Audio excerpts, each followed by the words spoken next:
Bihotz birikietako bizkortze orokorra. Ebalatu pertsona kontziente dagoen. Egiaztatu arnasa normaltasunez hartzen duen ala ez. Pertsona batek bat bira deitu eta desfibriladorearen bila joan. Beste batek bihotz masajeari ekin. Desfibriladorea piztu eta argibidei jarraitu.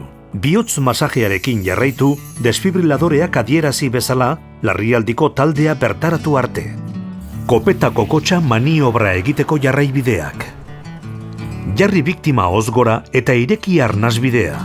Horretarako, jarri esku bat bere kopetan eta beste eskuko atzamarrak masailezurrean biktimaren burua atzerantz bultzatuz leunki. Bularraldea agerian utzita, egiaztatu behar da benetan bihotz geldialdia izan den. Begiratu 10 segundoz bularraldera eta egiaztatu ez dela goratzen. Aldi berean, saiatuko gara entzuten eta sentitzen biktimaren ahotik ez dela airerik ateratzen.